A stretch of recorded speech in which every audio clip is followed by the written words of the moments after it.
பயந்து ஓடியாச்சு சுப்ரீம் கோர்ட்டில் போய் ஸ்டே வாங்கின்னு. அதுக்கப்புறம் உட்காந்து ப்ரெஸ் மீட்டாக உட்காந்து கதை ஆனதுன்னு உட்காந்துருக்குறோம். என் ஆட்டத்தை பாருங்க, என் புண்ணாக்க பாருங்கன்னு. தமிழ்நாடு காவல்துறைக்கு பயந்து துப்பில்லாமல் உச்சநீதிமன்றத்திற்கு ஓடியவர் நாம் தமிழர் கட்சி ஒருங்கிணைப்பாளர் சீமான் என்று நடிகை விஜயலட்சுமி தடித்த வார்த்தைகளால் வெளுத்து வாங்கியுள்ளார். மனசாட்சின்றது ஏதாவது கொஞ்சமாவது சீமானுக்கு இருக்கா அப்படின்னு மக்கள் நீங்களே பாருங்க. தமிழ்நாடு காவல்துறை விசாரணை கலைச்சாங்கல்ல சீமான, அப்போ நேர்மையாக அது என்னன்னு பார்த்து அந்த பிரச்சனை என்னன்னு சால்வ் பண்ணுறதுக்கு துப்பு இல்லாமல் பயந்து ஓடியாச்சு சுப்ரீம் கோர்ட்டில் போய் ஸ்டே வாங்கின்னு. அதுக்கப்புறம் உட்காந்து ப்ரெஸ் மீட்டாக உட்காந்து கதை ஆனதுன்னு உட்காந்துருக்குறோம். என் ஆட்டத்தை பாருங்க, என் புண்ணாக்க பாருங்கன்னு. என்னடா ஆட்டத்தை ஆட போற? என்ன ஆட்டம் ஆட போற? பரதநாட்டியம் ஆட போறியா, குச்சிப்புடி ஆட போறியா? அடுத்த மாதம் வரப்போதே சுப்ரீம் கோர்ட்டில் உன் கேஸு. அதில் என்ன உனக்கும் எனக்கு பரதநாட்டியம் காம்படிஷனை வச்சுருக்குறாங்க. கொலுசு வாங்கி அப்புறம்டா பெங்களூர்லேருந்து காலில் கட்டிட்டு நல்லா ஜல் ஜல்னு எல்லாருக்கும் கேட்குற மாதிரி ஆடு.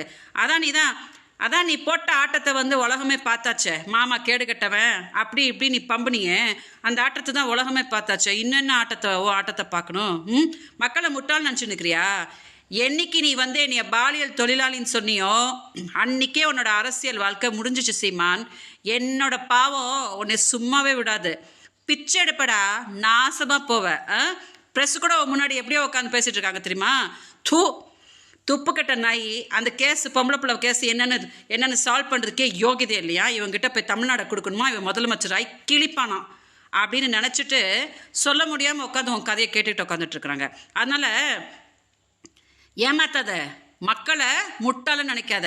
2026 26 வருஷம் ஆனாலும் நீ இப்படி தான் பிச்சை எடுத்துக்கிட்டு தான் உட்காந்துட்டு இருப்ப. அதனால் எலெக்ஷன் வரும் இல்லையா? எலெக்ஷன் வரும்போது பாரு, இன்னும் மாசமாக உனக்கு நாமத்தை போட்டுட்டு தூண் உன்னை காரி துப்பிட்டு போவாங்க. தயவு செஞ்சு இதை கொஞ்சம் டெலிகாஸ்ட் பண்ணுங்க, சீமான் கொஞ்சம் பார்க்கட்டும்.